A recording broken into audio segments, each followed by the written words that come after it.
నూతనకల్లు మండలంలో PSCS society దగ్గర మనం ఉన్నాం. సొసైటీ సిఇఓ గారు సంపేట వెంకయ్య గారు మనతో పాటు ఉన్నారు. నమస్కారం సార్. నమస్తే.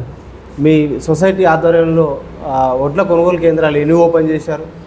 3 చేశామండి. 3 ఇంకోటి చేయబోతున్నాం. ఇంకా ఈరోజే పర్మిషన్ వచ్చింది. ఈ కొనుగోలు సెంటర్లలో నిర్వహణ ఎలా ఉంది, వాటి పనితీరు ఎలా ఉంది సార్? పర్వాలేదండి, బాగానే ఉంది. మరి మీరు కొనుగోలు చేసే సెంటర్లలో టెంట్ కానీ, వాటర్ సప్లై కానీ, ఓఆర్ఎస్ ప్యాకెట్లు కానీ రైతులకు ఎలాంటి సదుపాయాలు కల్పిస్తున్నారు? ఈ మార్కెట్లో వాటర్ సోర్సెస్ కానీ మిగతా ఏవైనా సబ్సిడీగానే ఏర్పాటు చేస్తున్నారు సార్. అయితే ఈ రైతులు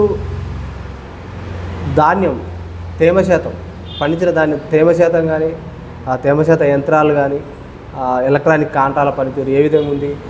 కొన్ని సెంటర్లలో ఆ తేమ శాతం యంత్రాలు కరెక్టు చూపిస్తలేవు అంటున్నారు. ఎలక్ట్రానిక్ కాంటాలు మొరాయిస్తున్నాయి అంటున్నారు. వీటిని ప్రత్యామ్నాయంగా ఎలాంటి ఏర్పాట్లు చేశారు? మేము మ్యాచర్ మిషన్ను కరెక్టే ఉన్నాయండి. 17 లోపు వచ్చినటివి మాత్రమే మేము కాంటాలు పెడుతున్నాం. ప్లస్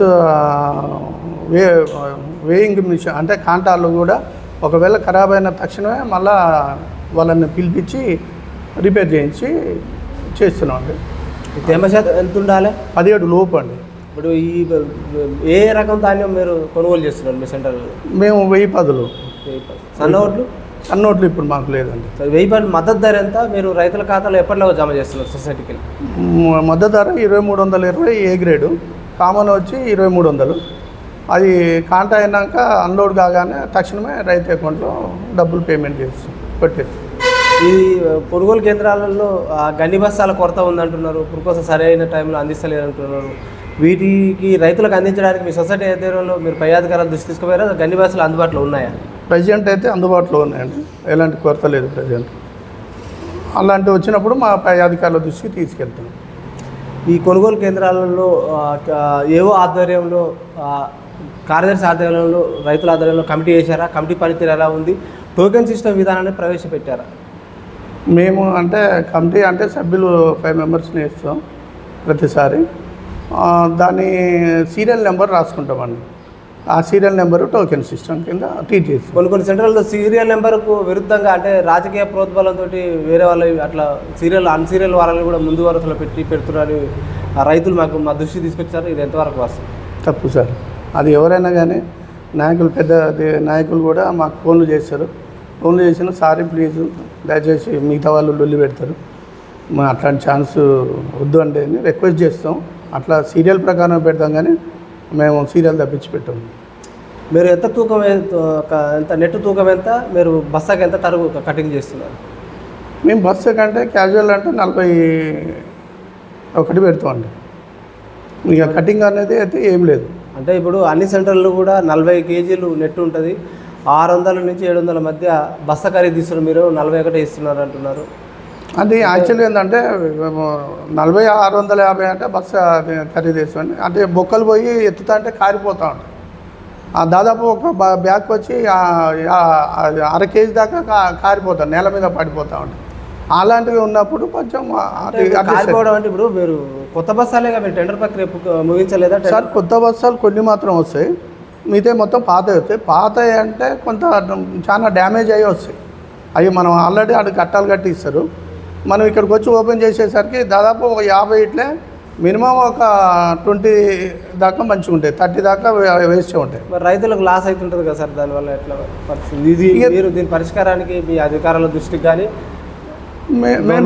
మేము అధికారుల దృష్టికి తీసుకెళ్ళి మాకు ఏమవుతుంది ఇప్పుడు అవన్నీ కూడా మేము పక్కకేసి మళ్ళీ రిటర్న్ ఇవ్వడం జరుగుతుంది.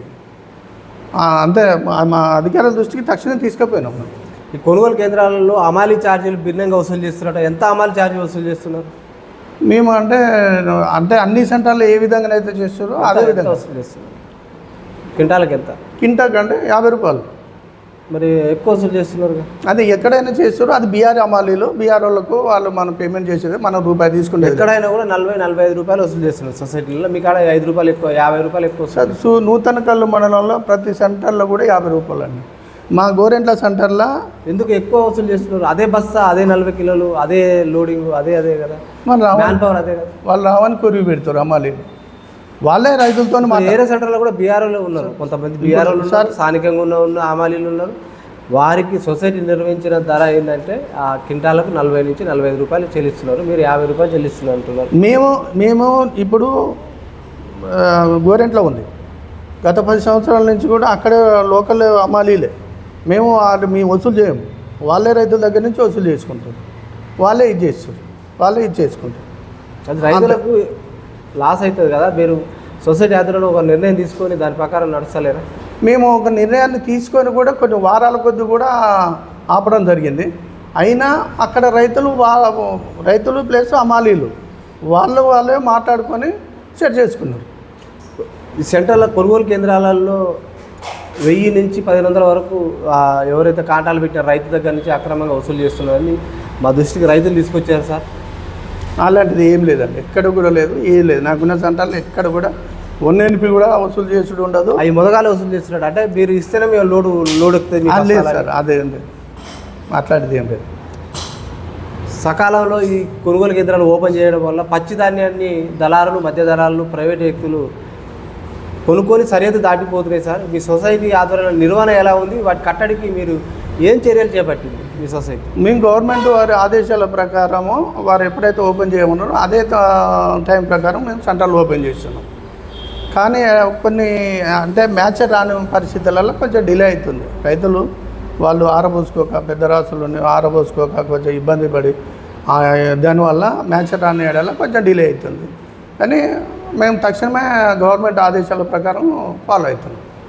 సార్, మీ ఇక్కడ కొనుగోలు కేంద్రాల్లో ధాన్యాన్ని కాంటాలు అయిన తర్వాత అక్కడ దిగుమతి చేయడానికి మిల్లులో పోయినప్పుడు సరైన టైంలో మిల్లులో అలాట్మెంట్ కాక అక్కడ దిగుమతి కూడా కాలేక ఇక్కడ అకాల వర్షాలు వచ్చి ఇక్కడ ధాన్యం తడుస్తుంది, రోజుల తరబడి కళ్ళాలలో రైతులు వెయిట్ చేస్తున్నారు.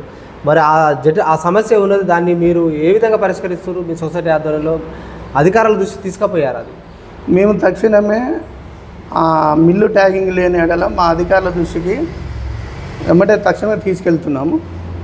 దాన్ని పరిష్కరించే మార్గం చేస్తున్నాం.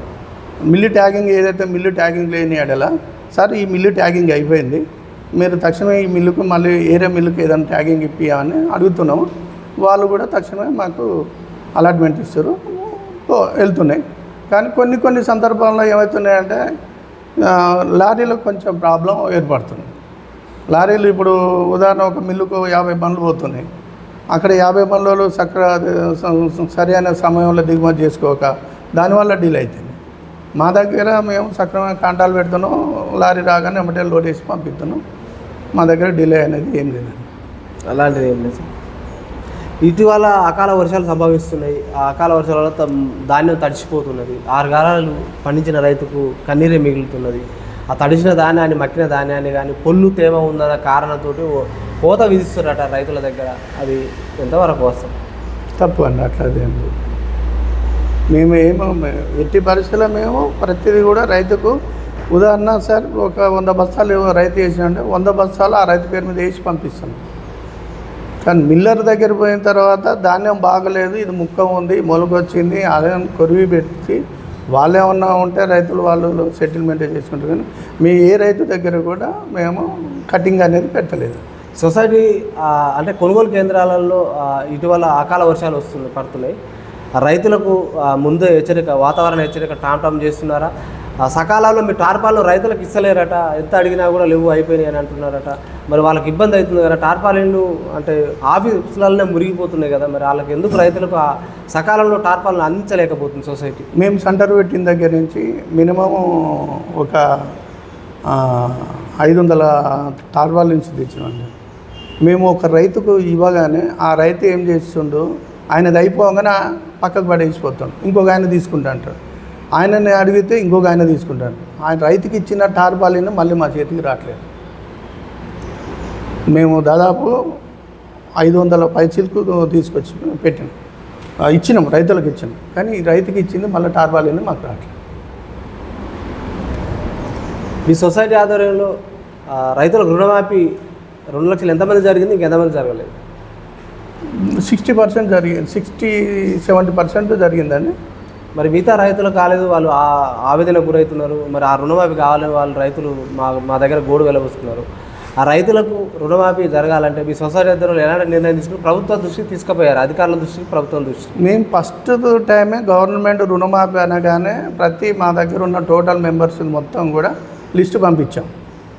ఆ నిర్ణయం ఇక గవర్నమెంట్ తీసుకోవాల్సింది. వచ్చిన వాళ్ళకు తక్షణం మళ్ళీ మా అమౌంట్ ఇచ్చేసి. మరి అయ్యే అవకాశం ఉంటుందా మిగతా రైతులకు? ఇక తెలియదు సార్, అది గవర్నమెంట్ పాలసీ, గవర్నమెంట్ విధానం. అది మన చేతిలో లేదు, మనం చెప్పేది కాదు. మన ఈ సొసైటీకి వెళ్ళి స్వల్పకాలిక రుణాలు, దీర్ఘకాలిక రుణాలు ఏ విధంగా అందిస్తారు? మా దగ్గర దీర్ఘకాలిక రుణాలు లేవండి. ఎల్పీ లోన్ లేవు ఒక్కటి కూడా. గతంలో ఇచ్చినాం, అవి కలెక్షన్ కావట్లేదు. పోయినా కానీ వాళ్ళు మాఫీ అని మొరబెట్టుకుంటారు. మేము ఎన్నిసార్లు విన్నవించుకున్నా వాళ్ళు పడిచేవన పెడతారు. క్రాప్ లోన్ ఎంత ఇస్తారు? ఎకరా 45,000 ఇస్తాం. రేట్ ఆఫ్ ఇంట్రెస్ట్ ఎంత? 7%.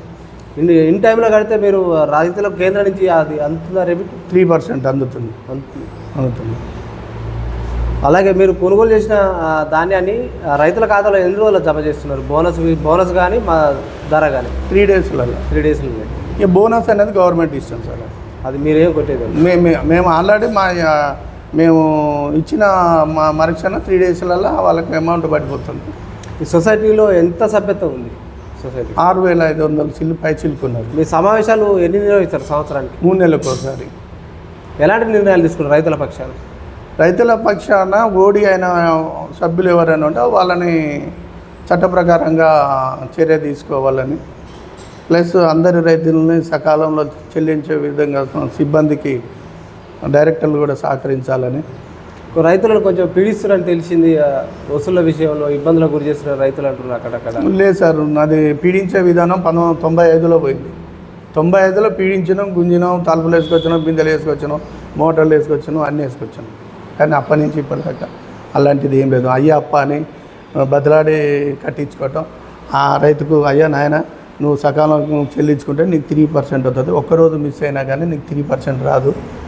ఇవాళ గవర్నమెంట్ వెసులుబాటు అయితే కేంద్ర గవర్నమెంట్ ఇస్తుంది, రాష్ట్ర గవర్నమెంట్ కూడా మీకు అనుకూలంగా ఉంది. కాబట్టి మీరు తక్షణమే చెల్లించుకోవాలి అని ఇంటి దగ్గర పోయి రిక్వెస్ట్ చేసి చెప్తున్నాం, ఫోన్ల ద్వారా చెప్తున్నాం. అట్లా కూడా రైతులు కూడా ప్రోత్సహిస్తారు, ముందుకు వస్తారు, ముందుకు సాగిపోతున్నాం. సరే, ఈ సొసైటీ ఆధ్వర్యంలో ప్రధానమైన పంట రైతులు ఏం పండిస్తారు ఇక్కడ? వరి, అదే మిర్చి, కాటన్. సరే, ఈ రైతులు వాళ్ళు పండించిన పంటను నిల్వ చేసుకోవడానికి గోదాములు నిర్మాణం ఉందా? మరి ఎలాంటి గోదాములు, ఎంత కెపాసిటీలో మీరు గోదాముల నిర్మాణం ఈ సొసైటీకి వెళ్ళి నిర్వహిస్తున్నారు? మాకు సొసైటీ నుంచి గోడామ్స్ ఏం లేదు. వాళ్ళకి రైతులకు ఇబ్బంది అవుతుంది కదా సార్? మీ ప్రభుత్వం గవర్నమెంట్ గోడామ్స్ 2 ఉన్నాయండి. మీ సొసైటీకి వెళ్ళి ఏం లేదు? మా సొసైటీకి అసలు ఇంతవరకు ఓన్ బిల్డింగే లేదు. ఇప్పుడు దీనికి 30,000 రూపీస్ పేమెంట్ చేస్తాను. కావున గత 40 సంవత్సరాల క్రితం ఓ దాత ఒక 7 గుంటల్లో ప్లేస్ ఇస్తే దాన్ని చోర తీసుకొని ఇప్పుడే కన్స్ట్రక్షన్ జరుగుతుంది ఓన్ బిల్డింగ్ కోసం. మీరు దీని జనరల్ బాడీ మీటింగ్లో మీరు అంటే పాలకవర్గం కానీ రైతులు పాల్గొంటున్నారా? పాల్గొంటే రైతులకు పంట మార్పిడి విషయంలో కానీ, ఎరువుల సప్లై, సబ్సిడీ ఎరువుల విషయంలో కానీ ఎలాంటి నిర్ణయాలు తీసుకు, ఎలాంటి ప్రోత్సాహకాలు రైతులకు అందిస్తున్నారు? ఇప్పుడున్న పొజిషన్ అంటే సొసైటీ కొంత వీకుల్లో ఉంది. రైతులకు సబ్సిడీ అనేది అట్లాంటివి అయితే ఏం లేవండి. గతంలో దాదాపు 30 years బ్యాక్ ఎరువుల మీద గవర్నమెంట్ సబ్సిడీ ఇచ్చేది, కానీ ఇప్పుడు అలాంటిది ఏం లేదండి. రైతులకు ఏదైతే ఇప్పుడు మద్దతు ఏదైతే ఎంఆర్పి రేట్ ఉందో ఆ రేటు ప్రకారంగా మనం రైతులకు ఇస్తున్నాం. సరే, పంట మార్పిడి విషయంలో కానీ కల్టివేషన్ అంటే క్రిమిసంహారక మందులు రైతులు ఎక్కువ వాడడం వల్ల ఆహార ధాన్యాలు అంటే వాటిని తీసుకున్న ప్రజలు కూడా అనారోగ్యాలకు గురవుతారు.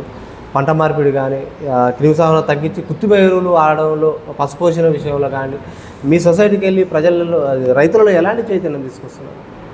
మేము మా దగ్గరికి వచ్చినప్పుడు మేము ఎక్కువ శాతము యూరియా ఎక్కువ వాడకండి, భాస్వరం కూడా మన నేలలలో అధిక శాతం, భూసారంలో అధిక శాతం ఉంది, లిమిట్గా వేసుకోవాలి. కానీ మీరు అధికంగా వేసినా కానీ అది గాలిలోనూ నేలలో పోతుంది. అది మొక్కకు పోషకాన్ని అందించే ఆల్రెడీ ఉన్నది, కొంతమేరకు అందిస్తుంది. దాన్ని దృష్టిలో పెట్టుకొని మీరు ముందుకు పోవాలి, అంతే తప్ప కానీ ఇక మనం ఇష్టం వచ్చినట్టు దాంట్లో చల్లుకుంటే దాని ప్రయోజనం ఉండదని సలహాలు సూచనలు ఇస్తున్నాం. నత్రజని కూడా ఎక్కువ వాడొద్దు, దానివల్ల పెరిగిపోతుంది, చీడపురుగులు ఆశిస్తాయి. అది మొక్కను నత్రజని వాడటం వల్ల మెరుగుదల వచ్చేసి చీడపురుగులు దాని మీద వాలి పీల్చుకొని మొక్కని దెబ్బతింటుంది. అది కూడా తక్కువ వేసుకోండి అని చెప్తారు. సార్ ఇటీవల రైతులు కూడా వరి కోతలు అయిపోయిన తర్వాత కొయ్యలకు నిప్పు పెట్టడం వల్ల అక్కడ ఉన్న భూసారం తగ్గిపోతుంది, దాంతోపాటు పంటలకు బేలు చేసే క్రిములు కూడా నశించిపోతున్నాయి. ఇలాంటివి అవేర్నెస్ చైతన్యం తీసుకుని రైతులకు ఈ సొసైటీకి వెళ్ళి ఎలాంటి అవేర్నెస్ ప్రోగ్రాంలు కండక్ట్ చేస్తున్నారు సార్? అవేర్నెస్ ప్రోగ్రామ్ అంటే ఏం లేదు, మా దగ్గరికి వాళ్ళు ఎరువు బస్తాల కోసం వచ్చినప్పుడే చెప్తున్నాం, మీరు ఎట్టి పరిస్థితుల్లో కూడా దాన్ని నిప్పు పెట్టుకుంటే భూమి చాలా దెబ్బతింటుంది అనే కోణంలో మాకు దాన్ని ఎదిరే అంత స్థాయి మాలో లేదు, మాకు లేబర్ కూడా దొరుకుతలేదు, మీకు తప్పని పరిస్థితుల్లో నిప్పు పెట్టుకుంటున్నాం అని చెప్తున్నాను. అది కాదయ్యా, నీ భూమిలోనే భూసారం దెబ్బతింటుంది, నీకు పంట దిగుబడి తక్కువ వస్తుంది, అట్లా చేయవద్దు అని వివరించి చెప్తున్నాను. సరే, మరి సొసైటీ బయలా అనుగుణంగానే పోతుందా? బయలా అనుగుణంగా నామ్స్ ప్రకారం సార్, ఈ ప్రధానంగా రైతులు బాగా ప్రధానమైన సమస్య వ్యక్తం చేస్తున్నారు, కోతుల బెడద బాగుంది అంటున్నారు సార్. కోతుల బెడద? అవును సార్, అది మా కోతుల వల్ల మేము అంతర పంటలు కానీ ఇంకా ఏరియా వాణిజ్య పంటలు పండించాలన్నా పండించలేకపోతున్నాం. దానివల్ల ఇప్పుడు చేతికొచ్చిన పంట పూత దశకు వచ్చినా కూడా వాటిని మొత్తం పీకేస్తున్నాయి. ఆ గత ప్రభుత్వంలో కూడా కోతులు పట్టిస్తామన్న ప్రభుత్వాలు విఫలమైపోయినాయి. ఇప్పుడున్న ప్రభుత్వాలు కూడా మేలు జరుగుతుంది అనుకున్నాయి. సొసైటీలకు వెళ్ళి మీరు కోతుల బెడదల నివారణకు మీరు ఏమైనా చర్యలు తీసుకుంటున్నారా? మీరు పై అధికారులు గవర్నమెంట్ తీసుకుపోయారా? మేము అలాంటిది ఏం తీసుకుంటాం. అందరి సమస్య ఉంది, అందరికీ ప్రతి విలేజ్లు ఉంది, ప్రతి గ్రామాలలో ఉన్నాయి, టౌన్లలో ఉన్నాయి, విలేజ్లలో ఉన్నాయి. ప్రతి ఒక విలేజ్లో లేవు, ఒక విలేజ్లో ఉన్నాయని లేవు. అన్ని గ్రామాలలో విపరీతమైన బీభోత్సంగా ఇదవుతున్నాయి. రీసెంట్ అదే నా పొలంలో నా మీదకే దాడి చేయడానికి వచ్చినాయి. సరే, మీరు ప్రాబ్లంల విషయంలో అంటే ఎవరికైతే పేరు అండదండలు ఉన్నాయో వాళ్ళకే ముందంజలు రుణాలు ఇస్తున్నారని తెలిసింది సార్. సామాన్య రైతులకు ఆఫీస్ రోజులు తిప్పించుకుంటున్నారు అని వాళ్ళ మనోవేదన వ్యక్తం చేస్తున్నారు సార్. మరి దీనిపై మీరు ఏమంటారు సార్? లేదు, అట్లాంటి ఏం లేదండి. కమిటీలో తీర్మానం పెడతాం, డైరెక్టర్లు ఎవరైతే మా క్యాండిడేట్లు వస్తారో వాళ్ళకి ఇవ్వమని అంటే తక్షణం వాళ్ళకి ఇచ్చి పంపిస్తాం. ఏ రైతును కూడా తిప్పుకోవడం లేదు. వాళ్ళు గవర్నమెంట్ బ్యాంకు వాళ్ళ నామ్స్ ప్రకారం, బ్యాంకు వాళ్ళ రూల్స్ ప్రకారంగా ఏదైతే తక్కువ ఉంటుందో, ఒకవేళ 30B సర్టిఫికేట్ కావాలనుకోండి, ఉదాహరణ ఆ పేపర్ ఉందా లేదనుకోండి, ఇది లేదని పంపిస్తాం, అది తీసుకురండి అంటాం. అంతే తప్ప కానీ ఏ రైతును కూడా తిప్పడం కానీ అలాంటిది మా దగ్గర ఉంటుంది. మీ సొసైటీ సిబ్బంది కానీ పాలకవర్గ సభ్యులు కానీ అందుబాటులో ఉంటలేదని అంటున్నారు సార్. ఇది సార్ ఈ టైంలో మాత్రం, ఈ సీజన్లో మాత్రం ఎవరో మేము ఉండం సార్ 2 నెలల దాకా. ఎందుకంటే ఎప్పుడు ఆఫీస్ తాళం పెట్టే ఉంటుంది. అందరం కూడా మా సెంటర్లల్లో తిరుగుతాం, బిల్లులు పెట్టేటందుకు, లేకుంటే టచ్ షీట్లు తేవటందుకు, కాంటాలు పెట్టేయటం, లారీలు తెప్పియటం ఇలా ఉంటుంది. కాబట్టి ఈ 2 నెలలు మాత్రం మేము అందుబాటులో ఉన్నాం. మిగతా టైంలో మేము ఎల్లవేళలా అందరం ఉంటాం. సార్, సొసైటీ ఎంత ఫండ్తో ముందుకు పోతుంది? ఎన్ని రుణాలు కానీ మీకు ఏమైనా సొసైటీలో ఏమైనా సమస్యలు ఉన్నా కూడా మీ ప్రజలకు కానీ మీడియా దృష్టికి తీసుకుపోవచ్చు, చెప్పండి సార్. మాకు అంటే సమస్య అంటే ప్రస్తుతం ఏం లేదండి. ఒకప్పుడు అది 1.5 కోటి దాకా లోపలికి ఉండే, దాన్ని క్రమేపీ 1 కోటి రూపాయల దాకా తీసుకొచ్చాను. అంటే ఇప్పుడు అంచెలంచెలుగా లాభాల బాటలో తీసుకొస్తున్నాం. ఇప్పుడు ఎంతలా రన్ అవుతుంది సార్? ఇప్పుడు 6 కోట్ల మీద రన్ అవుతుందండి. 6 కోట్ల మీద వచ్చిన ప్రతి రైతుకు సకాలంలో రుణాలు అందిస్తున్నారు కదా? తప్పకుండా అండి, ఇబ్బంది ఏమి లేదు. ఇబ్బంది ఏం లేదు. మీరు పంటల సాగు విషయంలో, మార్పిడి విషయంలో, పంటల్లో అంతర పంటల విషయంలో కానీ ఇప్పుడు ఇక్కడ భూసారం తగ్గిపోయింది, పచ్చిరొట్ట కానీ జిలుగు కానీ ఇలాంటి భూమి సారాన్ని తగ్గించుకోవడానికి రైతులకు మీరు ఇలాంటి సబ్సిడీ గింజల విషయంలో కానీ అందించడం విషయంలో సొసైటీ రైతులకు ఏం ప్రాధాన్యం కానీ కార్యక్రమాలు చేపడుతుందో మీరు చెప్పండి. మేము అంటే ప్రతి సంవత్సరం కూడా జీలుగులు తెప్పిస్తున్నాం, తెప్పించి రైతులకు సకాలంలో సీజన్ స్టార్ట్ కాగానే రేపు సార్ ఇది ఖరీఫ్ మే ఎండింగ్ వరకు వస్తాయి. మే ఎండింగ్ వరకు వచ్చేస్తాయి జీలుగులు. మనం జూన్ ఫస్ట్ వీక్లో సప్లై చేస్తాం. ఒకప్పుడు జీలుగులు అంటే రైతులు అసలు ఇదేందో అని పట్టించుకునే వాళ్ళు కాదు. ఇప్పుడు అందరికీ కూడా ఉత్సాహం వస్తుంది. వాళ్ళకు కూడా మేము వివరించి చెప్పినాం. దీనివల్ల వేస్తే పంట దిగుబడి ఎక్కువ వస్తుంది, భూసారం అభివృద్ధి అవుతుంది, ఇట్లా వాడుకోండి అని చెప్పి అలవాటు చేసినాం. ఇప్పుడు ముందుకు పోతారు, వాళ్ళు కూడా తీసుకుంటారు. సార్, ఈ వ్యవసాయం దండగన్న పరిస్థితులు ఏర్పడే సార్, వ్యవసాయ ప్రోత్సాహకాలు ఉండాలంటే యువతకు ఎలాంటి, అంటే వ్యవసాయం వైపు మళ్ళాలని యువతకు ఎలాంటి ప్రోత్సాహకాలు అందిస్తుంది ఈ సొసైటీ? మేము ప్రోత్సాహకాలు అంటే ఏం లేవు సార్, ఏం లేదు. కాకుంటే ఏంటంటే రైతుకు సంబంధించి ప్రతి ఒక్కటి సబ్సిడీ ఇస్తే బాగుంటుందని నా కోరిక. రైతులు కూడా ఈ ప్రధానంగా ఆవేదన వ్యక్తం చేస్తారు. ఇది ఉంది కదా సార్, 100 రోజుల పని ఉంది కదా, పనికి ఆహార పథకం. ఆ పనిని వ్యవసాయానికి అనుసంధానం చేయాలంటున్నారు. మీ సొసైటీకి వెళ్ళి ఏమైనా నిర్ణయాలు తీసుకున్నారా? రైతులు మేమేం తీసుకోలేదు. ఇటీవల యంత్రాలు వచ్చిన తర్వాత పశుపోషణ తగ్గిపోయింది సార్. పశుపోషణ పెంపొందించుకోవాలంటే పల్లెలు పట్టుకొమ్మలు అంటారు. పశుపోషణ పెంపొందించుకోవాలన్నా కోళ్ళు కానీ, బర్రెలు కానీ, గొర్రెలు ఇలాంటికి ప్రోత్సాహకాలు ఈ సొసైటీకి వెళ్ళి అందిస్తున్నారా? అందిస్తే రైతులకు ఎలాంటి అవేర్నెస్ కండక్ట్ చేస్తుంటారు సొసైటీ? మనం సొసైటీ నుంచి ఏం లేదండి. బ్యాంకు వాళ్ళు మాత్రం అదే పోల్ట్రీకి, డైరీ, షీపు కొన్ని సొసైటీలు ఇస్తున్నాయి సార్. ఇది సహకార సొసైటీ కొన్ని ఇస్తున్నాయి సార్, ఎల్టీ లోన్లు ఇస్తున్నాయి. బర్రెలకు కానీ, గొర్రెలకు కానీ, కోళ్ళ పెంపకం కానీ, పశుపోషణ కానీ మంచి ఇస్తున్నాయి. మరి మీ సొసైటీకి వెళ్ళి కూడా తీసుకుంటే బాగుంటుందని రైతులు కూడా మా దృష్టికి తీసుకొచ్చారు సార్. మరి మీ పాలకవర్గంలో తీసుకొని రైతులకు మేలు చేస్తారని మేము ఆశిస్తున్నాం. అంటే సార్ మీరు అన్నట్టు మేము కూడా ఫైట్ చేస్తున్నాం మా సొసైటీ ద్వారా. కాకుండా ఏంటంటే ఇప్పుడు మాకు కొంత రైతుల నుంచి వాయిదా మీరు ఉన్నాయి, దాదాపుగా 50-60 లక్షల పైచీలకు రావాలి. అది కలెక్షన్ చేసుకొని మీరు రుణం పంచుకోమని అంటారు, ఇదే పై అధికారులు, జిల్లా బ్యాంకు వారు. దానివల్ల మేము లోన్లు ఇవ్వలేకపోతున్నాం. Okay sir, thank you sir. చూస్తున్నానండి మీ తెలుగు టీవీ.